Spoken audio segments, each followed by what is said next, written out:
हरियाणा के मुख्यमंत्री मनोहर लाल ने सीडीएस जनरल विपिन रावत के निधन पर शोक जताते हुए ट्वीट किया। उन्होंने लिखा, तमिलनाडु में दुर्भाग्यपूर्ण हेलीकॉप्टर दुर्घटना में सीडीएस जनरल विपिन रावत और उनकी पत्नी मधुलिका समेत अन्य सशस्त्र बलों के अधिकारियों के निधन से देश को राष्ट्रीय क्षति हुई है। उनके परिवारों के प्रति संवेदनाएं। पूरा देश इस दुखद घड़ी में दिवंगत लोगों के परिजनों के साथ खड़ा है।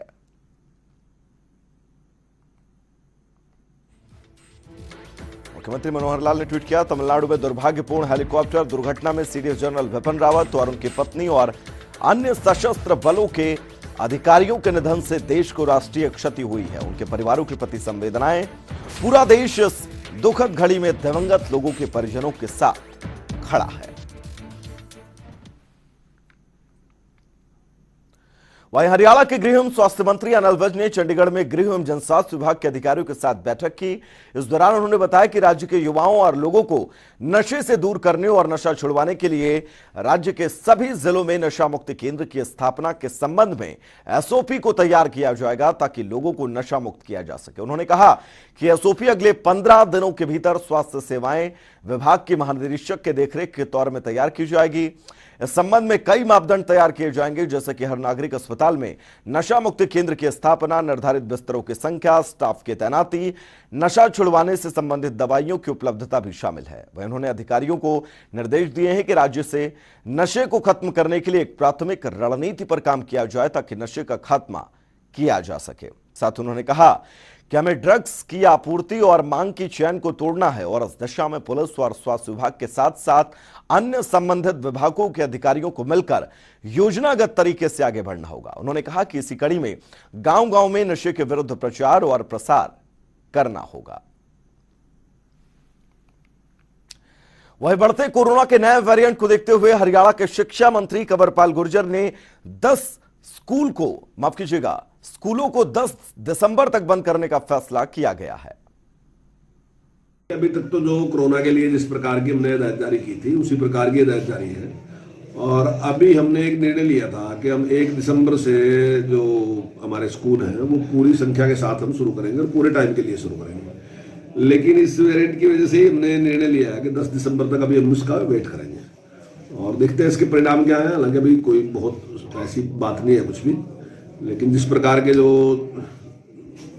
इस विषय के जानकार हैं, जो डॉक्टर हैं, स्पेशलिस्ट हैं, जिस प्रकार से वो इसके बारे में जागरूक करने का उनका वो है, तो उसको देखते हैं हमने निर्णय लिया कि हम 10 दिसंबर तक स्कूल उसी प्रकार से चलाएंगे जैसे पहले चलाए थे। सर पहले केस आने शुरू हो चुके हैं।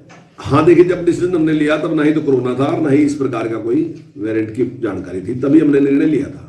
लेकिन अभी जिस प्रकार से जानकारी मिली है तो उसके हिसाब से ही हमने निर्णय लिया कि जो स्कूल है वो उसी प्रकार से चलाएंगे जैसे पहले हम चला रहे थे।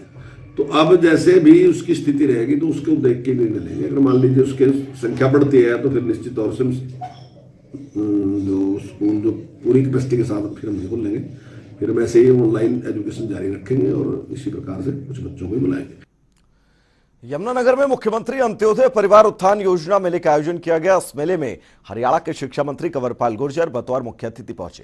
इस दौरान उन्होंने अंत्योदय मेले में प्रशासन की ओर से लगाई गई योजनाओं के बारे में जानकारी दी और लोगों को जागरूक किया। उन्होंने जानकारी देते हुए बताया कि इस मेले में 1210 ऐसे परिवारों को बुलाया गया है जिनकी आमदनी 1 लाख से कम है। प्रशासन ने इन लोगों को चिन्हित कर इनकी जानकारी जुटाई। साथ ही उन्होंने बताया मुख्यमंत्री मनोहर लाल ने हरियाणा के लोगों को रोजगार देने का काम किया है। ये जो मुख्यमंत्री अंत्योदय परिवार उत्थान योजना के तहत आगे यहाँ पर मेले का आयोजन किया गया है और आज जगाधरी ब्लॉक से ऐसे लोग जिनकी आमदन 1 लाख से कम है, ऐसे लोगों को चिन्हित किया गया और ऐसे 1210 लोगों को यहाँ पे बुलाया गया। आज जो है 605 लोग आज बुलाए गए और 605 लोग कल के लिए बुलाए गए और उसमें सभी विभागों की तरफ से यहाँ पे काउंटर लगाए गए हैं। हम उनको कहाँ रोजगार दे सकते हैं, कहाँ इस प्रकार का रोजगार है। यानी कि हमारा टारगेट जो माननीय मुख्यमंत्री जी ने कहा है कि जिन लोगों की आमदन 1,80,000 से कम है, ऐसे लोगों को चिन्हित करके उनकी आमदन को हमने बढ़ा के 1,80,000 से ऊपर करना है। तो उसके लिए आज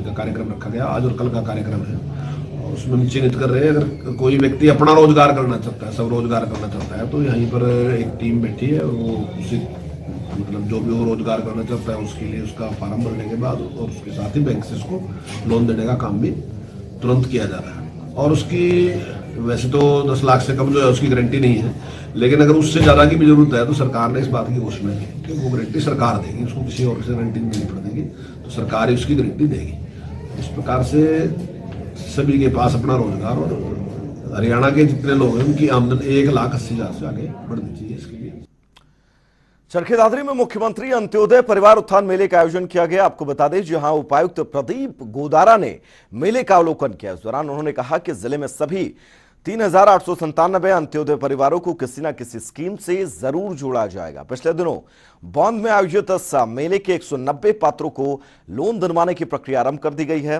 दादरी मेले में 955 परिवारों को बुलाया गया है। साथ ही उन्होंने बताया, अंत्योदय पात्रों का स्वयं सहायता समूह बनाकर पंचायत के जोहड़ का ठेका मत्स्य पालन के लिए दिलवाने की योजना पर जल्द कार्य किया जाएगा। ये परिवार मछली पालन कर आजीविका में वृद्धि कर सकते हैं। इसी तरह दादरी में खुम्बी उत्पादन, पशुपालन और बागवानी की योजनाओं का लाभ उठाकर आर्थिक प्रगति का मार्ग प्रशस्त किया जा सकता है। ये मेला मुख्यमंत्री अंत्योदय परिवार उत्थान योजना के तहत लगाया जा रहा है और इसमें हमने उन लोगों को बुलाया है जिनकी इनकम 1 लाख से कम है। हमारा टारगेट है कि कुछ ना कुछ उसको रोजगार दें, उसकी मदद करें, उसकी लोन दिलाएं उसको, जिससे उसकी इनकम, हम उसके परिवार की इनकम 1,80,000 से ज़्यादा कर सकें। उन्हीं लोगों को बुलाया जिनकी लाख से कम इनकम है। तो जैसे अभी तक 90 के लोग आज आए हैं, तो उनको डिफरेंट स्कीम्स के तहत, जैसे एनिमल हस्बेंड्री में जो पशु खरीदना चाहते हैं तो 18 लोगों को, 18 दिया था सर हमने आज यहाँ सर। हाँ, आज 21 है। 21 लोगों को इन्होंने आज पशु दिलाने का लोन दिलाया है और एलडीएम साहब खड़े हैं, जैसे तुरंत इन्होंने एनओसी दे दी है लोन की। तो अगले 15 दिन में जो सेकंड राउंड लगेगा तो उनको हम लोन के लेटर दे देंगे, वो अपने पशु खरीद सकेंगे और पशुओं में दूध बेच के, पनीर बना के या घी निकाल के अपनी परिवार की इनकम वो बढ़ा पाएंगे। तो इसी तरह दूसरी स्कीम्स भी हैं। मशरूम उत्पादन का एक केस है, एक आदमी मशरूम, अपनी छोटी सी ज़मीन है उसके पास, अपनी झोंपड़ी में ही वो मशरूम बना सकता है, मशरूम की खेती कर सकता है। तो वो हमारा जो हॉर्टिकल्चर डिपार्टमेंट है उसकी मदद करेगा, उसको लोन दिलाएगा और मशरूम की खेती द्वारा अपनी इनकम वो 1,80,000 तक से ऊपर कर पाएगा। तो इसी तरह बहुत सी स्कीम्स हैं जिनमें हम जो उनकी मदद कर रहे हैं उन परिवारों की जिनकी इनकम 1 लाख से कम है।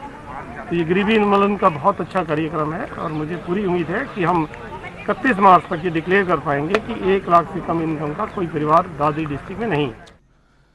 नारनौल के नगर परिषद में मुख्यमंत्री अंत्योदय मेले का आयोजन हुआ। इस मेले में तमाम विभागों के लगभग 20 स्टॉलें लगाई गई, जिनमें 100 से ज्यादा लोगों ने आय बढ़ाने के उद्देश्य से जानकारी हासिल की। जिला नगर आयुक्त ने बताया कि इस मेले का आयोजन उन लोगों के लिए वरदान साबित होगा जिन लोगों की आय 1,80,000 से कम है। ऐसे लोगों को सरकार की सभी योजनाओं के बारे में जानकारी दी जाएगी ताकि बैंक से लोन लेकर वो अपना कोई काम शुरू कर सके और आय का साधन बढ़ा सके।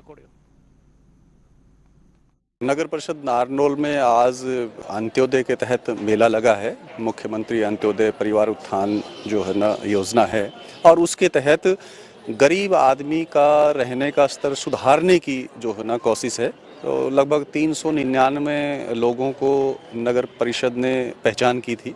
उन सबको यहाँ बुलाया गया है कि जिनकी आमदनी 1,80,000 रुपये सालाना से कम है तो उनको ये लाभ दिया जाएगा कि बैंक से लोन लेकर के या हमारे जो विभिन्न विभाग हैं उनकी स्कीम के तहत जो भी वो लोन लेना चाहें उनको समझ लें, चाहे वो पशुपालन के लिए, बकरी पालन के लिए, चाहे वो मत्स्य पालन के लिए या कोई किराने की दुकान है, इस तरह का मतलब जो भी जहाँ जहाँ पॉसिबल है उसके ऊपर कितनी सब्सिडी मिलेगी, उसके ऊपर कितना फ़ायदा उनको हो सकता है, उनकी आमदनी बढ़ाई जा सके। और लगभग 100 से ज़्यादा लाभार्थी अभी आए हैं और उन्होंने विभिन्न विभागों की हर एक जो स्टॉल लग रही हैं, लगभग 20 के आसपास स्टॉल जो है ना उस पर लगे हुए हैं और उसके अंदर विभिन्न विभागों के अधिकारी बैठे हुए हैं, कर्मचारी बैठे हुए हैं। अम्बाला शहर के विधायक असीम गोयल ने जंडली इलाके के लोगों को बड़ी सौगात देते हुए सीवरेज ट्रीटमेंट प्लांट का उद्घाटन किया, जिससे लोगों को राहत मिलेगी। इस दौरान मीडिया से रूबरू होते हुए विधायक असीम गोयल ने पूर्व की सरकारों पर हमला बोलते हुए कहा कि पूर्व की सरकारों में भूमाफियाओं को फायदा पहुंचाने के लिए सीवरेज ट्रीटमेंट प्लांट को निरस्त कर दिया गया था। साथ ही उन्होंने कहा कि जब ये मामला सीएम मनोहर लाल के संज्ञान में आए तो इसका परिणाम आज हम सबके सामने है। और उन्होंने ये भी कहा कि सीवरेज ट्रीटमेंट प्लांट का फायदा सेक्टर 8, 9 और 10 के लोगों को मिलेगा। देखिए, ये सेक्टर 8, 9, 10 मुझे लगता है कि ये लाइफलाइन, इसके बिना सेक्टर्स अधूरे थे। हम बेसिक सुविधाओं की बात करते हैं सेक्टर्स में देने की। पुरानी सरकारों ने इस मल शोधन अगर संयंत्र की बात करूं, एसटीपी की, उसको एक साजिश रच के भूमाफियाओं को फायदा पहुंचाने के लिए इसको निरस्त करवा दिया था। लेकिन आदरणीय मनोहर लाल जी की सरकार जब आई, उनके संज्ञान में ये मामला लाया गया, तो उसका परिणाम आज आपके सामने है। आज मुझे लगता है आने वाली बरसातों के अंदर सेक्टर्स को काफ़ी फायदा होगा। और जिस प्रकार से सेक्टर्स ने बड़ा दंश झेला है, हमने बहुत सी योजनाएं जो है पानी की निकासी के लिए बनाई थी सेक्टर्स में, लेकिन इसके बनने से वो योजनाओं को भी और प्रभावी रूप से वो लागू होंगी और निश्चित रूप से लोगों के जीवन, मैं कहूँगा जीवन शैली में भी फर्क आएगा। उनको एक अच्छी जीवन शैली जो सेक्टर्स के रहने वाले निवासियों को मिलनी चाहिए, वो इस एसटीपी के माध्यम से उस सुविधा मिलेगी और अच्छा बदलाव जो है सेक्टर्स वालों की जिंदगी में आएगा।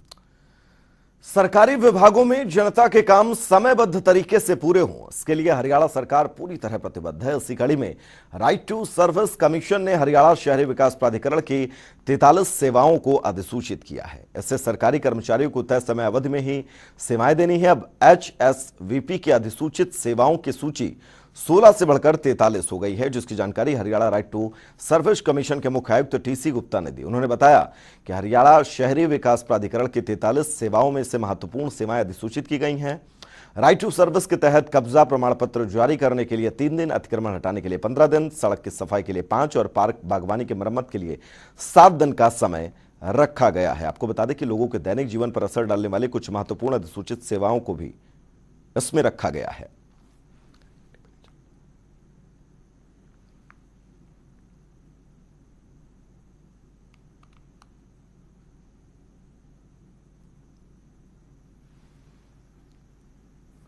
मुख्यमंत्री के अतिरिक्त प्रधान सचिव तथा सूचना जनसंपर्क एवं भाषा विभाग के महानिदेशक डॉक्टर अमित अग्रवाल ने चंडीगढ़ में सभी जिला उपायुक्तों के साथ वीडियो कॉन्फ्रेंसिंग के दौरान बातचीत की। उन्होंने कहा कि इन कार्यक्रमों में धार्मिक और सामाजिक संस्थाओं का भी सहयोग लिया गया है।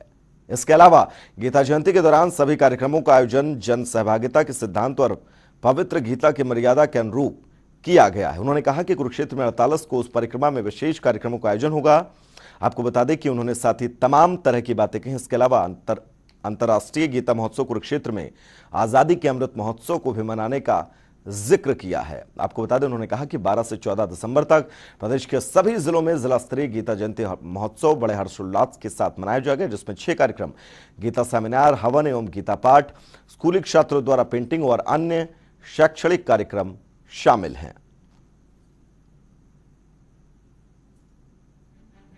ग्राफिक्स के जरिए बहुत आसानी से समझिए। कुरुक्षेत्र में 48 कोस परिक्रमा के दौरान कई विशेष कार्यक्रम होंगे। 75 स्वतंत्रता सेनानियों और उनके परिजनों को भी सम्मानित किया जाएगा। 48 कोसी तीर्थों पर 14 दिसंबर को दीपोत्सव मनाया जाएगा।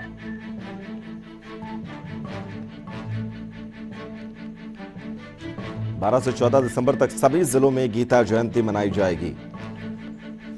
सभी जिलों में 50 स्कूलों के 50% छात्र गीता पाठ करेंगे। 1 लाख से ज्यादा छात्र ऑनलाइन जुड़कर गीता पाठ करेंगे। सभी जिलों में नगर शोभा यात्रा निकाली जाएगी।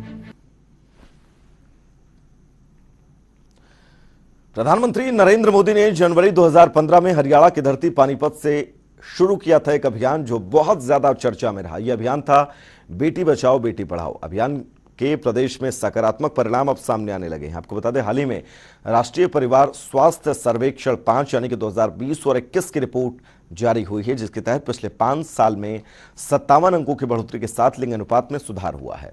आपको बता दें कि मुख्यमंत्री मनोहर लाल लगातार बेटी बचाओ बेटी पढ़ाओ अभियान की मॉनिटरिंग करते हैं और उनके कुशल मार्गदर्शन के कारण ही प्रदेश में इसका प्रभावी क्रियान्वयन संभव हो पाया है। मुख्यमंत्री ने बेटी बचाओ बेटी पढ़ाओ अभियान से जुड़े अधिकारियों, जिला उपायुक्तों को इस उपलब्धि के लिए बधाई दी और कहा कि लगातार इस दिशा में काम किया जाएगा। वहीं मुख्यमंत्री के अतिरिक्त प्रधान सचिव डॉक्टर अमित अग्रवाल ने इस संबंध में जानकारी देते हुए कहा कि यह अभियान बहुत तेजी के साथ और सफलता के साथ आगे बढ़ रहा है।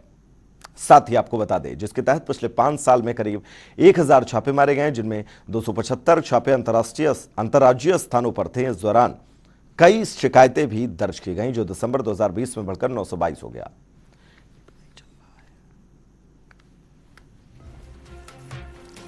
तो सफल बेटी बचाओ बेटी पढ़ाओ अभियान ग्राफिक्स के जरिए एक नजर डालते हैं।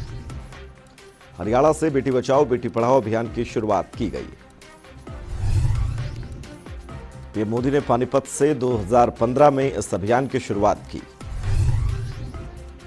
सीएम मनोहर लाल ने हरियाणा में अभियान की मॉनिटरिंग खुद की। सीएम के कुशल मार्गदर्शन से प्रभावी क्रियान्वयन संभव हो पाया। अभियान की सफलता के लिए एक प्रकोष्ठ का भी गठन किया गया। प्रकोष्ठ ने मई 2015 में ही काम करना शुरू कर दिया था। हरियाणा के लिंगानुपात में बहुत ज्यादा अब सुधार देखने को मिल रहा है। राष्ट्रीय परिवार स्वास्थ्य सर्वेक्षण 5 की रिपोर्ट सामने आई है, जिसमें खुलासा हुआ है लिंगानुपात में 57 अंकों की वृद्धि हुई है। 5 साल में 57 अंकों की बढ़ोतरी हुई है लिंगानुपात में। पीएनडीटी और एमटीपी एक्ट के तहत कई व्यापक कदम सरकार की तरफ से उठाए गए। पिछले 5 साल में करीब 1000 छापे मारे गए। पीएनडीटी और एमटीपी एक्ट के तहत 970 एफआईआर दर्ज की गई। दिसंबर 2014 के दौरान हरियाणा का लिंगानुपात 871 था। दिसंबर 2020 में यह बढ़कर 922 हो गया। 2015-16 में हरियाणा का लिंगानुपात 836 था। 2020 से 2021 में 57 अंक की वृद्धि हुई और यह बढ़कर 893 पहुंच गया। तो वहीं हरियाणा के खेल निदेशक पंकज नैन ने जनता टीवी से खास बातचीत की। इस दौरान उन्होंने खेलो इंडिया यूथ गेम्स को लेकर जानकारी दी। उन्होंने बताया कि 5 फरवरी से होने वाले इस आयोजन को लेकर लोगों में उत्साह नजर आ रहा है। हरियाणा को एक बहुत बड़ा मौका मिला है और खेलो इंडिया का आयोजन इस बार हरियाणा में होने जा रहा है। हरियाणा का खेल विभाग इसको लेकर लगातार तैयारी कर रहा है। हरियाणा के मुख्यमंत्री मनोहर लाल ने भी पंचकुला के ताऊ देवीलाल स्टेडियम में पहुंचकर जो तैयारियां हैं उसका जायजा लिया है। मेरे साथ कैसी तैयारियां हैं, किस तरह से आयोजन होगा, इस पर बातचीत करने के लिए हरियाणा के खेल निदेशक पंकज नैन हैं। नैन साहब, सबसे पहले आज मुख्यमंत्री मनोहर लाल भी पहुंचे, तैयारियों का जायजा लिया, किस तरह से तैयारियां हैं और आयोजन कब से शुरू हो रहा है? खेलो इंडिया हमारे लिए एक सम्मान की बात है और इसके लिए तमाम प्रदेश के अधिकारीगण, तमाम प्रदेश के लोग इसके लिए उत्साहित हैं और उसी श्रृंखला में मुख्यमंत्री साहब ने खुद तैयारियों का जायजा लिया है। हमारी तैयारियां बिल्कुल ठीक चल रही हैं। जो इंफ्रास्ट्रक्चर बनना था वो बिल्कुल टाइमली चल रहा है और जो सॉफ्ट कंपोनेंट है, इसकी जो सेरेमनीज होनी है उनके लिए भी जो कंपनीज को हमने शॉर्टलिस्ट करना था टेंडरिंग प्रोसेस के थ्रू, वो प्रोसेस लगभग फाइनलाइज हो गई है और अगले 1 हफ्ते में सारी हमारे रोल पर कंपनीज आ जाएंगी। आयोजन शुरू कब से हो रहा है? जैसे सेरेमनी कब है, ओपनिंग सेरेमनी? सबसे पहले इसमें लॉन्च सेरेमनी होगी जो हम जनवरी के पहले सप्ताह में किसी 1 तारीख को होगी। उसके बाद इसकी जो मेन इवेंट्स हैं वो 5 फरवरी से लेकर 14 फरवरी तक होंगे। 5 फरवरी को ओपनिंग सेरेमनी होगी, फिर सभी गेम्स होंगे और 14 तारीख की फरवरी में क्लोजिंग होगा। साहब, खेलो इंडिया में कितने खिलाड़ी जो है वो जुड़ने जा रहे हैं? अभी तक का कोई आंकड़ा, डाटा जो आया है उसमें कितने खिलाड़ी जुड़ रहे हैं और किस किस राज्य के ये खिलाड़ी रहेंगे और क्या कितने जो है वो गेम रहेंगे, कितने खेल इस बार होने जा रहे हैं? वैसे थोड़ी डायनेमिक सिचुएशन रहती है, पर अगर एक अंदाजा लगाया जाए तो 10 से 12 हज़ार तक खिलाड़ी और जो ऑफिशियल्स हैं वो इस बार इसमें पार्टिसिपेट करेंगे। जो पिछले तीनों जो संस्करण हुए हैं उनमें सबसे ज़्यादा है। इसके साथ साथ जो पीक एक दिन का हमारा ट्रैफिक रहने की उम्मीद है वो 5,500 के करीब है। और जहाँ तक गेम्स का इशू है, इसमें 25 गेम्स, 20 ट्रेडिशनल गेम, 20 जो हमारे नॉर्मल गेम्स और 5 इस बार ट्रेडिशनल गेम्स इसमें इंक्लूड किए गए हैं। सभी राज्यों से खिलाड़ी, महिला और पुरुष दोनों आएंगे। बच्चों के गेम है, अंडर 18 है, तो उस वेट कैटेगरी में, उस एज कैटेगरी में सभी पार्टिसिपेंट्स आएंगे। सर, 10,000 के करीब खिलाड़ी अगर पंचकुला में आते हैं, खेलो इंडिया का हिस्सा बनते हैं, तो इंतजामात किस तरह के रहेंगे, रुकने के लिए क्या व्यवस्था की जाएगी, वो किस तरह का इंफ्रास्ट्रक्चर जो आप बना रहे हैं, या आप बाहर से टेंडर करके कुछ लोगों को रोकने के लिए किस तरह की व्यवस्था रहेगी? जो भी हमारे खिलाड़ी हैं उनको अभी तक का बेस्ट एक्सपीरियंस मिले, ये हमारा ध्येय है, और इसके लिए पूरी विभाग की टीम और अन्य विभागों की टीम भी लगी हुई है। इसको एक तरीके से करें, इसी के लिए जो बेस्ट कंपनीज हैं इसमें उनको हमने बुलाया था, और टेंडरिंग प्रोसेस के थ्रू उनके रहने का, खाने का और ट्रांसपोर्ट का इंतज़ाम की हम कोशिश कर रहे हैं। तो अगर आप देखेंगे तो थॉमस कुक और ओयो जैसी कंपनीज हैं जो हमारे टेंडर में पार्टिसिपेट कर रही हैं, अभी उनका फाइनलाइजेशन होना बाकी है।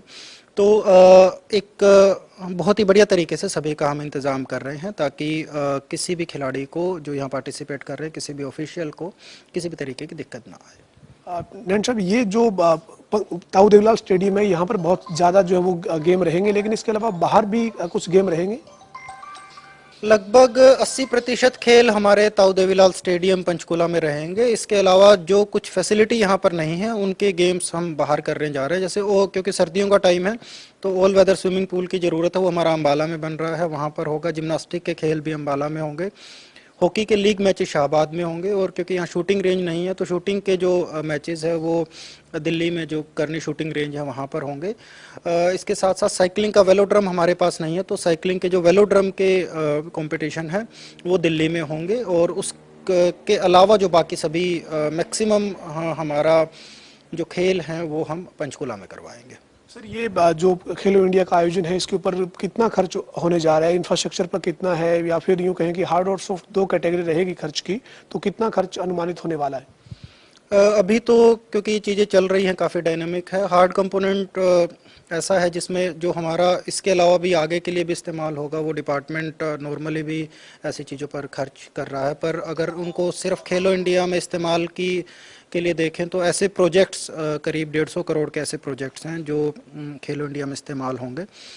इसके अलावा जो सॉफ्ट कंपोनेंट है उसमें भी अभी क्योंकि सभी चीज़ें इन प्रोसेस है, पर हमारा जो अनुमान है कहीं ना कहीं 80 से 100 करोड़ के करीब उसमें भी खर्चा होने का अनुमान है। सर, एक बड़ा गेम करने का हरियाणा को मौका मिला है। हरियाणा के बहुत सारे खिलाड़ियों ने इस बार जो है वो ओलंपिक में, चाहे वो पैरा ओलंपिक हो या सामान्य जो ओलंपिक रहा, तमाम जो खिलाड़ी हैं उन्होंने बहुत शानदार प्रदर्शन किया। इससे पहले भी हमारे खिलाड़ियों ने लगातार शानदार परफॉर्मेंस दिया है। तो जो ये गेम होंगे, इस बीच में बड़े जो खिलाड़ी हैं जो जिनका बड़े स्तर पर नाम है राष्ट्रीय अंतर्राष्ट्रीय स्तर पर, उनकी विजिट भी रहेगी। कोई ऐसा कुछ प्लान किया हुआ आपने? काफ़ी बड़ा इवेंट ये होने जा रहा है, और हमारे खिलाड़ी हमारी शान है। अंतर्राष्ट्रीय स्तर पर भारत जितने मेडल लेता है करीब 25% मेडल हरियाणा के खिलाड़ी लेते हैं। और पिछले कुछ मैचेस, पिछले कुछ बड़ी टूर्नामेंट्स में देखें तो रादर 1/3 और कुछ एक में तो आधे मेडल हरियाणा के खिलाड़ियों ने लिए हैं। तो हमारे जितने भी स्टार खिलाड़ी हैं उनको हम यहाँ पर बुलाएंगे, ताकि उनसे देखकर जो ये हमारे युवा खिलाड़ी हैं वो और ज़्यादा प्रेरित हो सके और ज़्यादा मेडल देश के लिए, प्रदेश के लिए ला सकें। अंतिम सवाल है सर, खिलाड़ियों से क्या अपील है? अंडर 18 के खिलाड़ियों के ये गेम जो है वो होने जा रहे हैं, तो आपकी युवा जो खिलाड़ी हैं उनसे क्या अपील है और क्या कहेंगे, कोई मैसेज देना चाहते हो? युवा खिलाड़ी हमारी आने वाली पीढ़ी है, और उनसे मेरी अपील ये है कि खेलों को खेल भावना से खेलें, डोपिंग से या किसी तरीके की गलत चीज़ों से दूर रहें, और उनके बाकी खेल से रिलेटेड जो भी चीज़ें हैं उसमें हम बिल्कुल भी कमी नहीं आने देंगे। वो प्रॉपर तरीके से इनको एंजॉय करें, कॉम्पिटिटिव एनवायरनमेंट में खेलें और देश और प्रदेश का नाम रोशन करें। बहुत शुक्रिया से बातचीत करने के लिए। हमारे साथ हरियाणा के खेल निदेशक पंकज नैन थे, जो बता रहे हैं कि जो फरवरी 5 से शुरू होने हैं खेलो इंडिया के तहत जो खेल होने हैं, और इसको लेकर पूरी तैयारी मुकम्मल की गई है। मुख्यमंत्री मनोहर लाल ने भी तैयारियों का जायजा लिया है, और पूरे जो है वो सभी खिलाड़ियों को ठीक तरह की सुविधाएं मिले और अच्छे स्तर पर जो है वो ये खेल का आयोजन हो सके, इस तरह के तमाम प्रयास जारी है। वीडियो जर्नलिस्ट विजेंद्र के साथ पवन सिंह और जनता टीवी, पंचकुला। तिगांव क्षेत्र की सूर्य विहार कॉलोनी पार्ट 2 में एक अभिनंदन समारोह का आयोजन किया गया। इस समारोह में मुख्य अतिथि के तौर पर बीजेपी विधायक राजेश नागर पहुंचे, जहां उनका फूल मालाओं के साथ जोरदार स्वागत किया गया। इस मौके पर लोगों ने एक एक करके विधायक को अपनी समस्याएं सुनी, जिसके बाद विधायक ने अधिकारियों को तुरंत आदेश देते हुए कहा कि यहां पर किसी तरह की कोई समस्या नहीं होने दी जाएगी, क्योंकि मुख्यमंत्री मनोहर लाल के नेतृत्व में हरियाणा सरकार पंक्ति में खड़े आखिरी व्यक्ति तक विकास को पहुंचाने का काम लगातार कर रही है। तो फरीदाबाद की तस्वीरें, तिगांव क्षेत्र में अभिनंदन समारोह का आयोजन किया गया, जहां पर विधायक ने शिरकत की। विधायक राजेश नागर का शानदार स्वागत किया गया स्थानीय लोगों के द्वारा। आपको बता दें कि विधायक ने इन तमाम लोगों की शिकायतें सुनी और यह आश्वासन दिया कि सभी शिकायतों को बहुत जल्द निपटाया जाएगा। क्षेत्र के किसी भी शख्स को किसी भी तरह की परेशानी नहीं होने दी जाएगी। तो राजेश नागर ने अधिकारियों को भी यह निर्देश दिए हैं कि क्षेत्र के तमाम लोगों की जो शिकायतें हैं, उन शिकायतों का समय पर निपटारा किया जाए, ताकि क्षेत्र के लोगों को किसी भी तरह की परेशानी ना हो। तिगांव की ये तस्वीरें, विधायक राजेश नागर का अभिनंदन समारोह, जहां पर उनका अभिनंदन किया गया। देखो, यहाँ की जो सड़कों की और सीवर की, पानी की, बिजली की और गलियों की जो दिक्कत थी, उसको हमने अभी यहाँ के अधिकारियों से बात करी है और जल्दी जो एक बहुत दिन से एक सीवर लाइन डल रही है, उसकी वजह से जो रोडें हमारी खुद गई थी, उनको भी दोबारा से बनाया जाएगा। ये देखो, अभी जो ये इस साल बारिश बहुत ज़्यादा हुई है और ये 70 साल में एक रिकॉर्ड भी टूटा है। अभी अक्टूबर तक भी बारिश यहाँ होती रही है और अब इसी वजह से जो सड़कें हमारी टूट गई थी, उनके लिए फंड आ गया है और वो जल्दी बनकर तैयार हो जाए। सैदपुर के स्कूल की बिल्डिंग के बारे में अभी हम डीओ मैडम से बात करेंगे। अगर उसकी कोई बिल्डिंग में कोई दिक्कत है, उसको कंडम दिखाकर कर उसको नया स्कूल बना दिया जाएगा। चलो फिलहाल रुकेंगे एक बहुत छोटे से ब्रेक के लिए, कहीं जाएगा नहीं। जनता टीवी पर खबरों का सफर लगातार जारी रहेगा। नमस्कार।